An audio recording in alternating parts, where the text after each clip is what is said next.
right, let's jump into this. We were talking about the DMG. I think I did everything leading up to the elemental plane of water. I'm pretty sure. I don't think we did the Feywild or the ethereal plane. Did we? Man, I don't remember. Yeah, I didn't. This chapter is so big. But this is what we're talking about. All right, Elysium. Here we go. Let's jump into this. All right, let me do a zoom.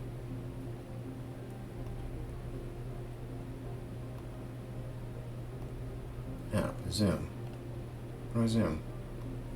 What the hell? No, it's not gonna work. Where'd my zoom go? Anybody know how to zoom?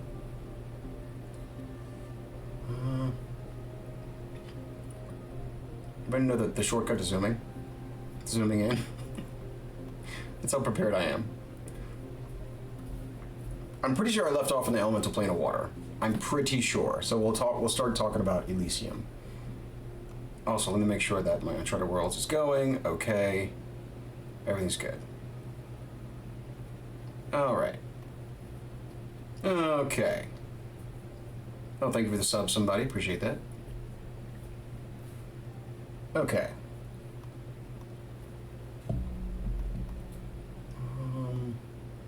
There it is. Got it. I think 150 is good enough. That's right. It's just in settings. Of course it is. All right. We're talking about Elysium. We're in the E's. Remember, any of these things I'm talking about, any of these planes, can be your entire campaign. You can just pick one of these, and if you want to DM, you can literally play your entire campaign in one of these places. There's enough juice here, especially in this DMG, so it's a lot better than the other one, in terms of the lore behind this. They're giving you a lot of stuff to chew on. Or did I do Elysium?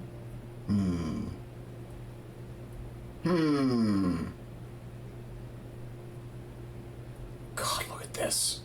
Okay, let's do it. Elysium. Elysium is home to creatures of unfettered kindness and refuge for planar travelers seeking a safe haven. The plane's bucolic. What? I don't know what that means. Relating to pleasant aspects of the countryside and country life. Bucolic. I never heard that word before. Fantastic. Bucolic. Okay. The plane's bucolic landscapes glimmer with life and beauty. Isn't it gorgeous? It's gorgeous. The river Oceanus originates in the lowest layer of Elysium, Thalassia, and flows through the plane's layers before cascading onward to the Beastlands. Though illustrations of the plane's layers seem to show the river flowing up from each layer to the one above it, the experience of passing from one layer to another on the river is no more dramatic than weathering rapids on any ordinary river. Along its course, the great river splits into myriad smaller flows, recombines, and splits again. Amoria. Small towns on the banks of the river Oceanus, surrounded by lush meadows, are among the most hospitable refuges on the outer plains. Eronia. Steep hills, craggy mountains, and white granite valleys offer a rugged home for hardy souls.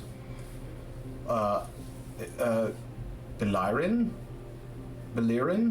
Lighthouses pierce the fog and form hubs of small communities amid sprawling marshlands. Cool. I like a good aligned marshland. That's kind of neat. Thalassia, the heroic isles, rising from the headwaters of the river Oceanus, hold the best departed souls. The best ones? Okay. Elysium adventures. Tranquility and contentment seep into the bones and souls of those who enter Elysium. The longer a visitor remains on the plane, the less the reason they find ever to leave. An adventure in Elysium can challenge characters' devotion to doing good by offering them the opportunity or the temptation to rest from their labors and enjoy a well-earned reward. Belirin is said to be the prison of some deadly creature. What?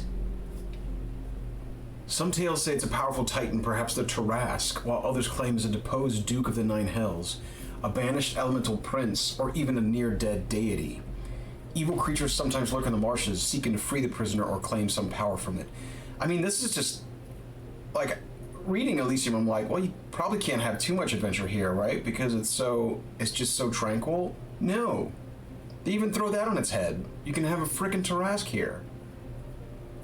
Characters might also venture to Elysium to seek out some ancient spirit on the heroic isles. When faced with a once-a-millennium task before stalling a prophesied disaster, characters might consult with the valorous knight who accomplished the deed 1,000 years ago. Whoa. Rad. I've never gone to Elysium with my players, but it's a possibility. Ethereal Plane. The Ethereal Plane is a misty, fog-bound dimension.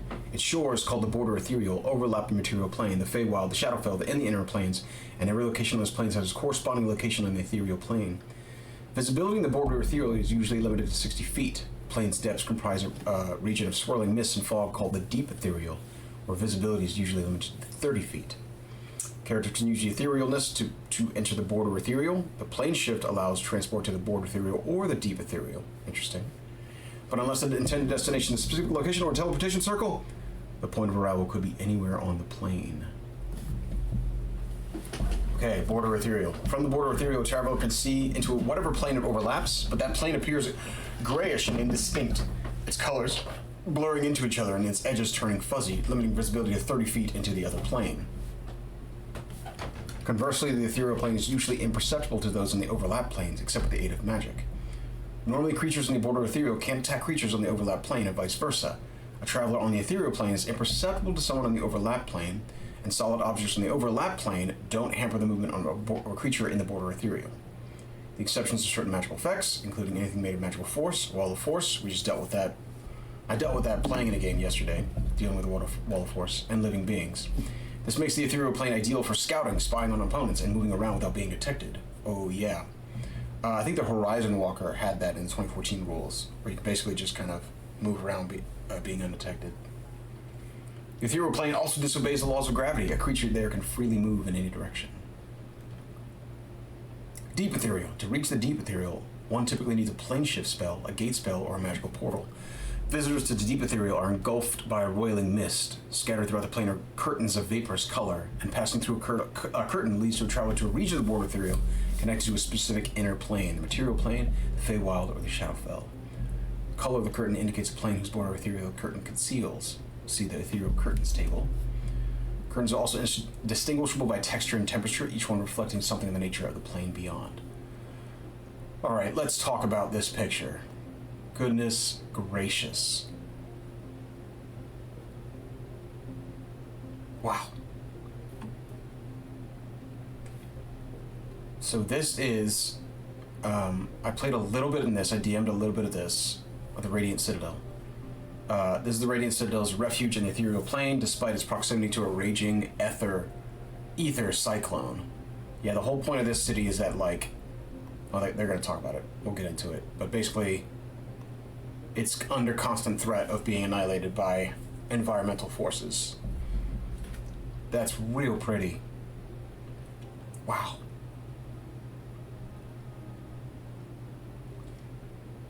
Alright, so you have all these like curtains that allow access to different places. Traveling through the deep ethereal is unlike physical travel. Distance is meaningless, so although travelers feel as if they can move by simple act of will, it's impossible to measure speed and hard to track the passage of time. A trip through the deep ethereal takes 1d10 times 10 hours from one curtain to another, regardless of the origin and destination. In combat, creatures move at their normal speeds. Interesting. Ether cyclone, or an ether cyclone, is a serpentine column that spins through the plane. The cyclone appears abruptly, distorting and uprooting everything in its path and carrying debris for miles.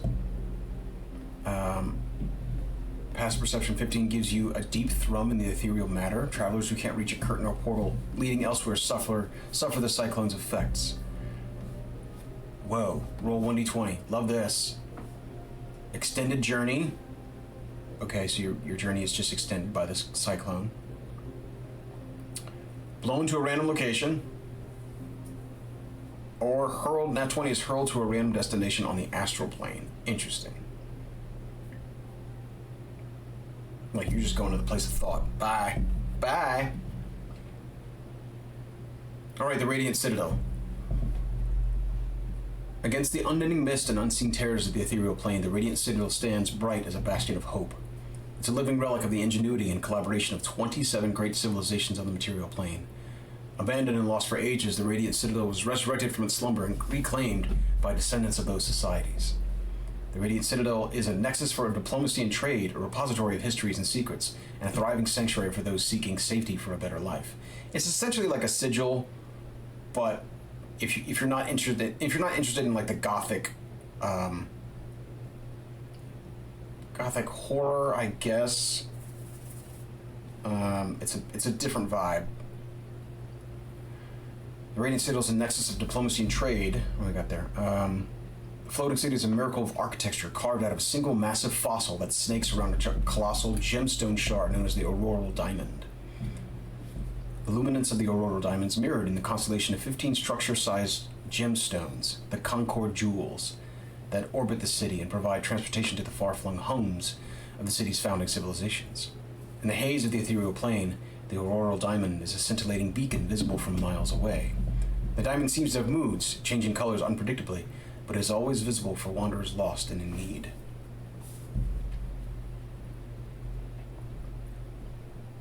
Just beyond the city whirls a massive ether cyclone known as the Keening Gloom, a looming threat that's a grim reminder of the Radiant Citadel's precarious position. Heroes and paupers meet on equal footing in the Radiant Citadel. By common agreement, power and resources are equitably shared. Dignity is afforded to all, and great need is met with great aid. Whoa! Adventurers typically use the ethereal plane. Here's the ethereal plane adventurers to travel from one place to another, either skirting around material plane obstacles or on the border of ethereal, or venturing into the deep ethereal to travel to the inner planes. It's a transitionary plane. The Radiant Citadel can serve as a home base for any campaign built around the idea of exploring new worlds. It's a hub. Several such worlds are introduced in Journeys Through the Radiant Citadel, an anthology of short adventures. I recommend it. It's good. The adventures are really weird, and they're out there, and they're great. Far Realm. Whoa, dude. Whoa. When the Dragon's Tear Comet appears above Firestorm Peak, the vast gate forms a bridge to the Far Realm. Where the hell is Firestorm Peak?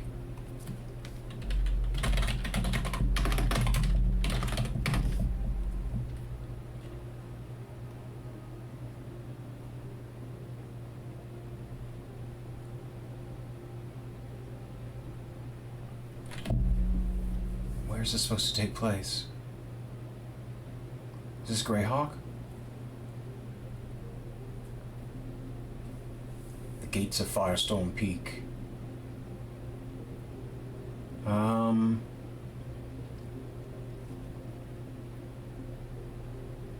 Introduce the Far Realm to D&D. Oh, wow. Where is this Gates of Firestone Peak? For AD&D, Venture published in 1996. Whoa.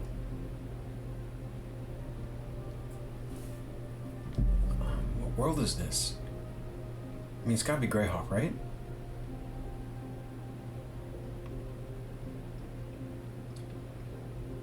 I want to look into this now.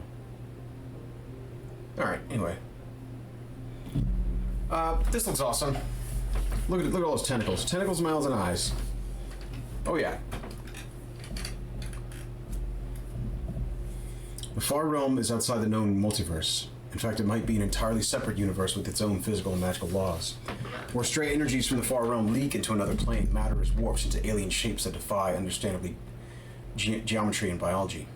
Aberrations such as mind flayers and beholders are either from this plane or shaped by its strange influence. The entities that abide in the Far Realm are too alien for mortal minds to accept without strain. Titanic creatures swim through nothingness there, and unspeakable beings whisper awful truths to those who dare listen.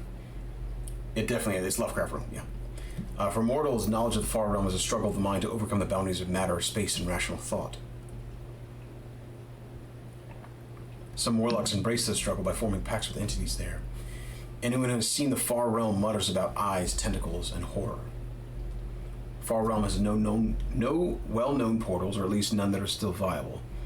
Ancient elves once opened a vast portal to the Far Realm within a mountain called Firestone Peak, but their civilization imploded in bloody terror. Why did you do that, elves? Why? And the portal's location, even its homeworld, is long forgotten. What? It's just, we just don't know about it?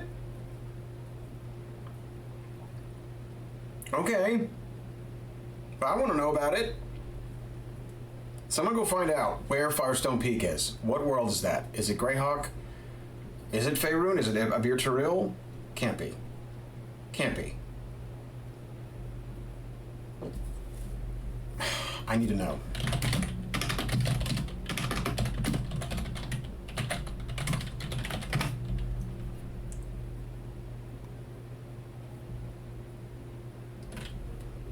Axe Head Mountain, specifically the far eastern foothills. Where the hell are we?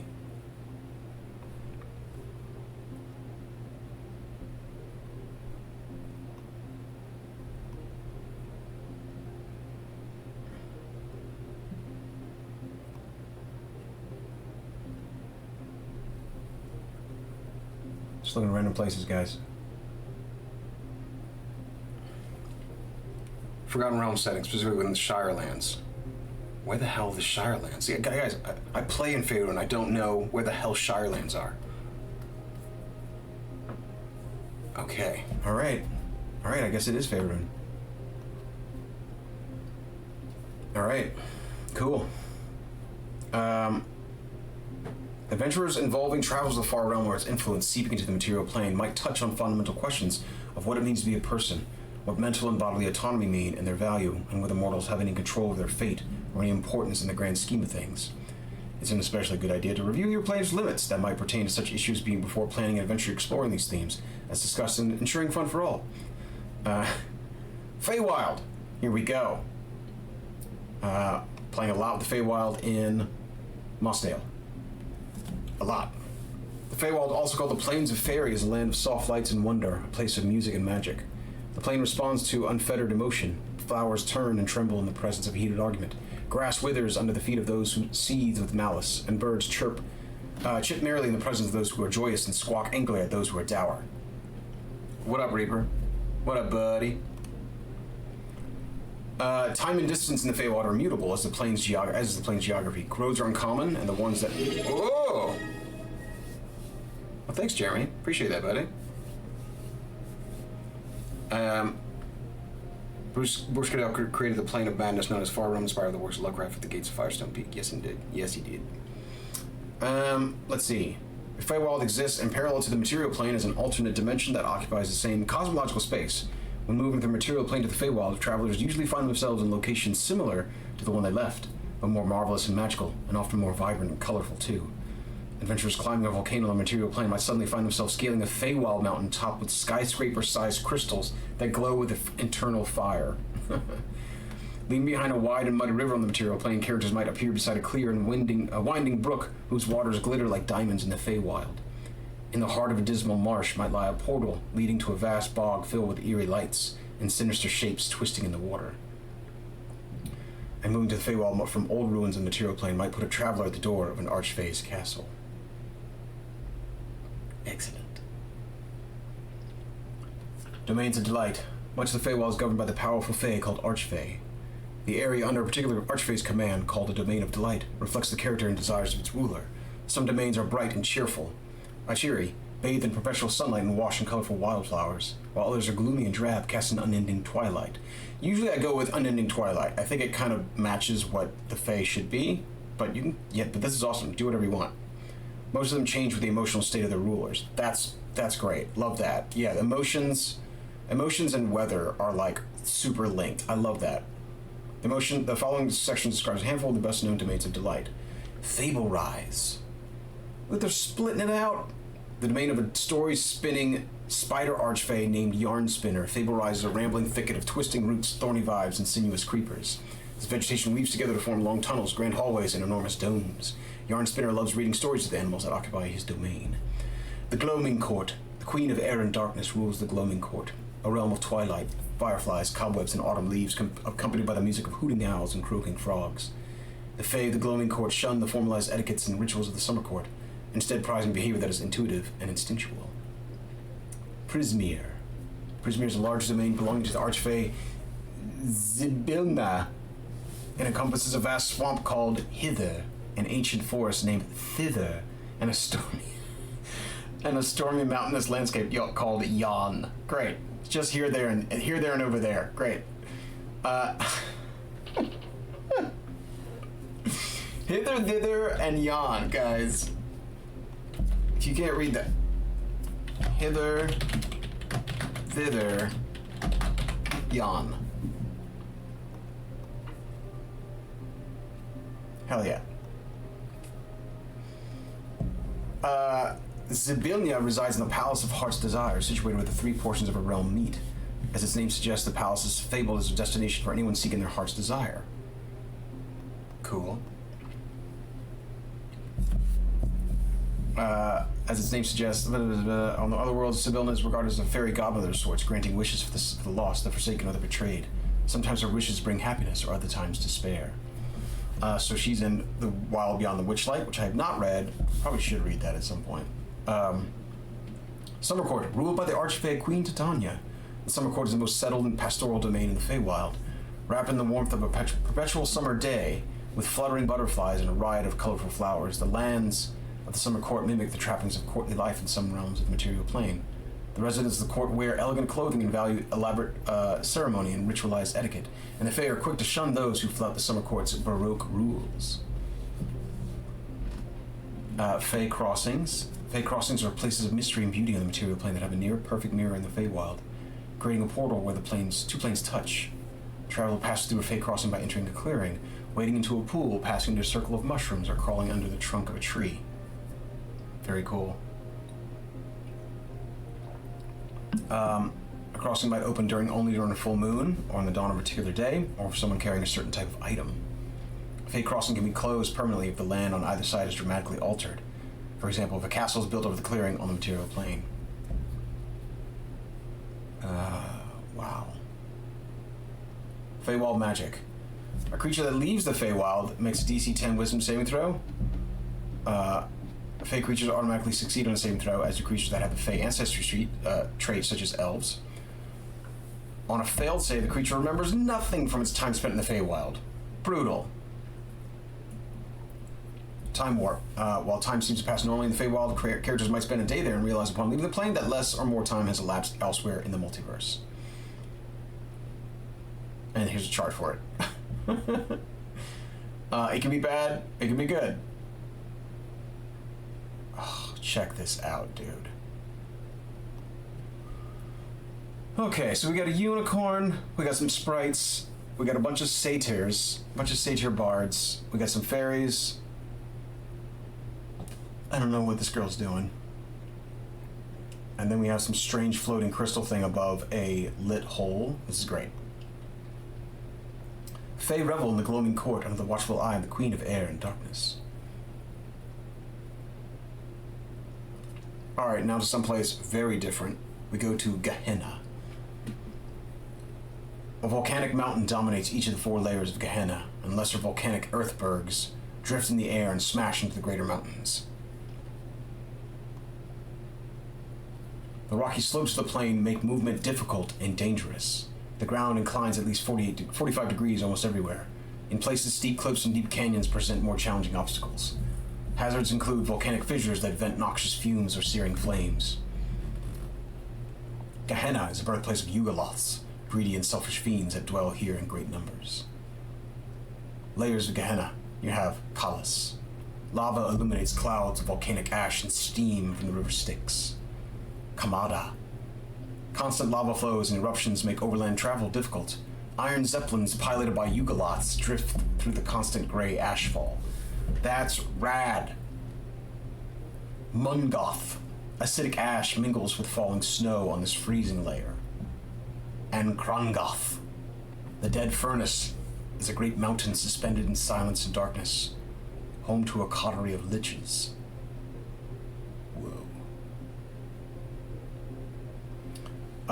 Gehenna is a place of suspicion and greed. Great. We go to environmental effects, which is in chapter 3, where you can explore themes of betrayal. Cool. Characters might make their way to the Teardrop Palace of Kalas to purchase something they can't find elsewhere, probably at a terrifying cost. This bustling market, crowded with fiends and occasional mortal visitors, offers all manner of forbidden and sinister goods for sale. Its name comes from its shape. The point is on the palace's upside hill, so it diverts the ever-present lava flow to either side of the structure. So it looks like a teardrop, I guess? Yeah, okay. Or characters could try to infiltrate the Tower Arcane in search of some great secret from Yugoloth's ancient history. The tower, a sinister structure adorned with blades and spikes and guarded by Arcanoloths, stands somewhere on Kamada. Arcanoloths are the fox people. Which layer has the spiders, though? I don't think any of these. Gehenna's not really a spider place. I would put it in Krongoth, though. The Dead Furnace with liches. Yeah. Or if you want some good lava spiders. Lava spiders are always cool.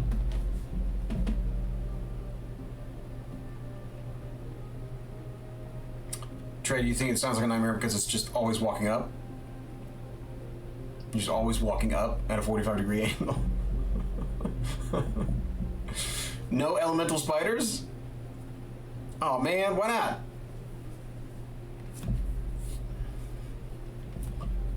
Hades. The layers of Hades are called the Three Glooms. Places without joy, hope, or passion. A gray land with an ashen sky, Hades is the destination of many souls that are unclaimed by gods or fiends. These souls become larvae and spend eternity in this place, which lacks a sun, moon, stars, or seasons. Leeching away color and emotion, the gloom on this place is more than most visitors can stand. We don't need more spiders? What? But they're so terrifying. Layers of Hades, Oinos. A land of dead gray ash, stunted trees, and virulent disease is stalked by roving bands of fiends looking for a fight or recruits for the blood war. Niflheim. Gray pine trees blanket rolling hills and rocky bluffs, and thick mists coil around their trunks. And Pluton? Shriveled willows, olive trees, and poplars contribute to the gloom of this concentration of the deepest despair in the multiverse. Whoa. It's just a Greek hell, I guess? Sort of? Yeah, that's where we're going with it. Yeah, that's what's happening there. Plane of Gloom. Okay, wisdom saving throw. On a failed save, you get 1 exhaustion level, can't be removed while you're in Hades. If you reach 6 exhaustion levels, you don't die. Instead, you permanently transform into a larvae, whereupon all exhaustion levels afflicting creature are removed. Well, that sucks. You don't want to be that. That sucks. That's bad. Okay, we have Hades Adventures here. Naturally, there's adventure here. I mean, goodness. Just go watch, oh, damn it. What's that Greek cartoon that just came out? Son of Zeus? Sons of Zeus?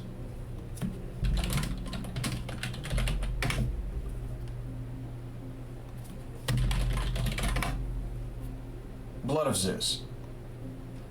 Blood of Zeus is good. It's kind of, the story goes all over the place, and it probably could use, I don't know, I feel like it could use another couple passes at the storytelling, but man, it's good. It's fun. It's real fun.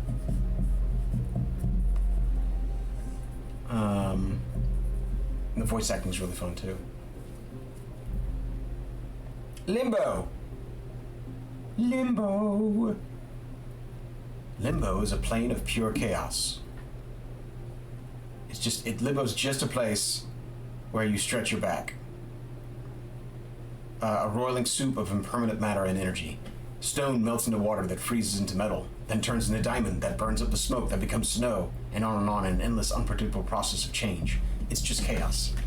Fragments of more ordinary landscapes, bits of forest, meadow, ruined castles, and even burbling streams drift through the disorder. The whole plane is a nightmarish riot. Limbo has no gravity, so creatures visiting the plane float in place. A creature can move up to its speed in any direction by merely thinking of the desired direction of travel. Limbo has no layers, or if it does, the layers continually merge and part, each is as chaotic as the next, and distinguishing one from another is impossible. You guys, I'm getting through like 5 of these. There's so many more. That's alright. I'm going to take this time to say that I'll be doing this every week now. Tricks of the Trade is happening every Sunday night. There's so much content to get through that, you know, come hang out, come ask questions about D&D. We'll stay and chat. So, yeah, Sunday night will be my time to get back to my subscribers. How's that? I think it sounds pretty good. Powers of the Bind. Limbo conforms to the will of the creatures inhabiting it. Creative imaginations can create whole islands of their own invention within the plane, sometimes maintaining those places for years. A non-sapient creature such as a fish, though, might have less than a minute before the pocket of water surrounding it freezes, vanishes, or turns to glass. Whoa. Slide-Eye live here and swim amid the chaos, creating nothing, whereas Githzerai build entire monasteries with their minds. I love how Githzerai, who are all about law, they're all about law, they're in Limbo, which is all about chaos. That's where they, like, train their minds to move, to conform the will of, to conform the area of Limbo to their own will. As a magic action, you can move something here. Intelligence check to move things. Cool. Cool.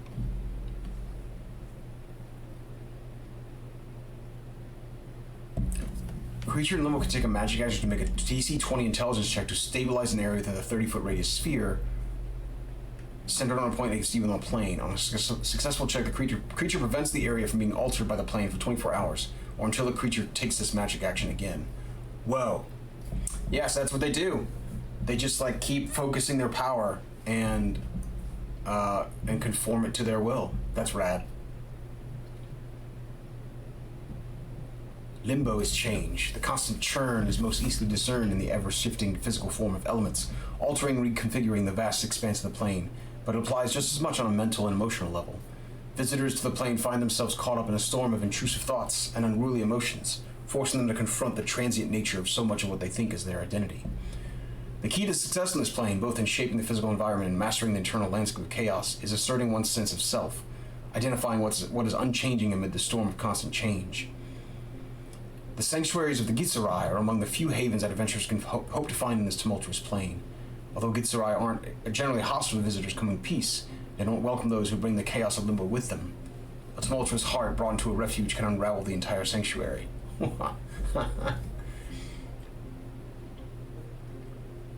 No parties. Don't bring your parties, man. You can break the house part.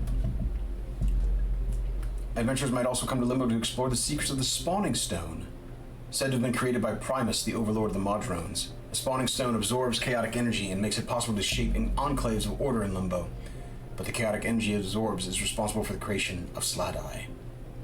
Whoa. Yeah, that's right. Okay. Material plane. I mean, we could talk about material plane. Most of your things are going to happen on material plane, but whoa. I mean, this, look at this, look at this. The detail is exquisite. Okay, so we've got here, with its magical marvels of technology, Eberron is one of countless worlds on the material plane. We have a lightning train here, with some, oh god, spiraling, I guess, the airship rings. I don't know exactly what happens there. Airships are going in and out of them? I don't know. Or maybe that's just part of it. It's part of the design.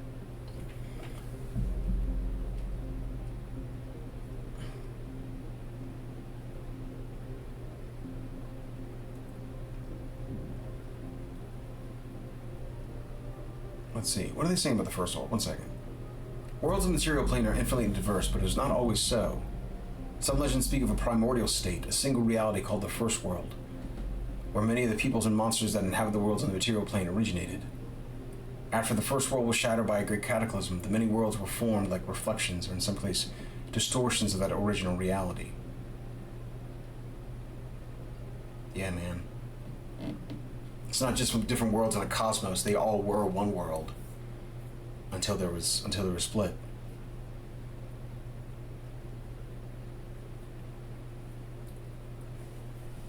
Some myths describe a great tree that grew on the first world at the dawn of time, planted and tended by the god Corellon the Lerethian, god of elves. This tree was a seedling of Yggdrasil, the world tree that connects all the outer planes.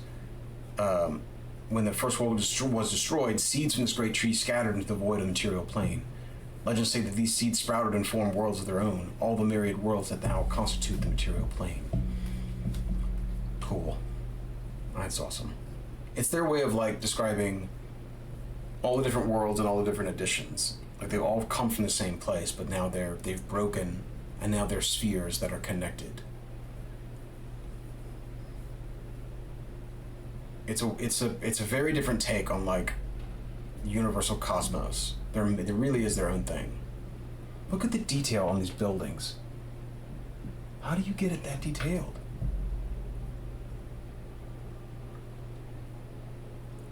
All right, we're gonna do Mechanus, and then we'll stop. We're going to Mount Celestia. Oh my God. All right, we'll get there next time. Mechanus. Mechanus is where perfectly regimented order reigns supreme. It consists of equal measures of light and dark, equal proportions of heat and cold. On Mechanus, laws reflected in a realm of gigantic clockwork gears, interlocked and turning according to the measure. The cogs seem to be engaged in calculations so vast that no deity can fathom its purpose. Some theories hold that they are a clockwork of time throughout the cosmos, that time itself would stop if the gears cease their turning. Other theories propose that the cogs uphold the basic rules and order of the cosmos. If you want to play a game with like amazing Mechanus mechanics, go play Ratchet and Clank. Anybody in chat ever played Ratchet and Clank?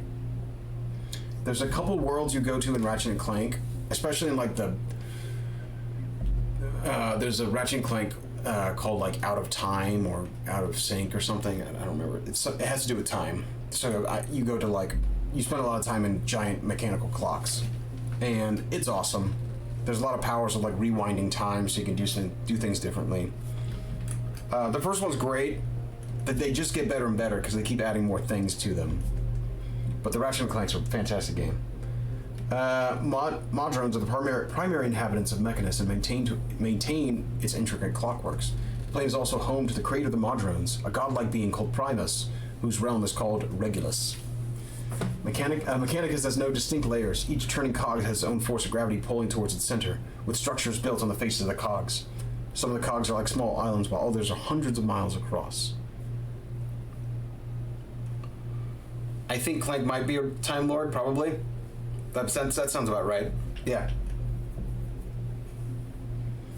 Mechanus embodies its absolute order. Here's some adventures, and it influences those who spend time here. Individual consciousness is subordinated to the search for perfect order, and I is ultimately subsumed into we.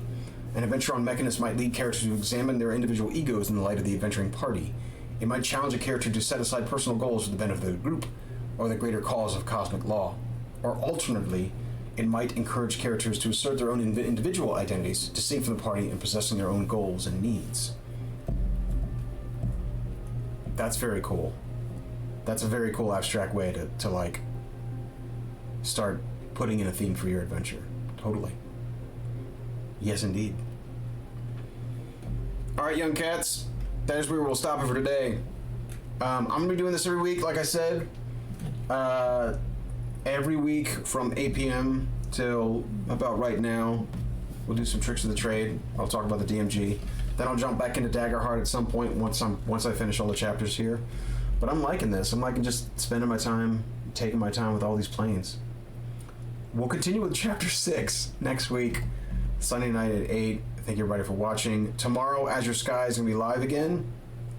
Live at 8 p.m. Quinn will be a new guest star Quinn. And yeah, and then we still have Thursday nights, Tomb of Annihilation. That's starting up again this Thursday. And then yeah, and then also on Saturdays, Trey, Tim, and I are playing Minecraft Dungeons and Dragons, which is a lot more Dungeons and Dragons than it is Minecraft. Honestly, Minecraft is just like the facade. It's very D&D. So that's happening on Saturdays. Peace out, everybody. Have a good one.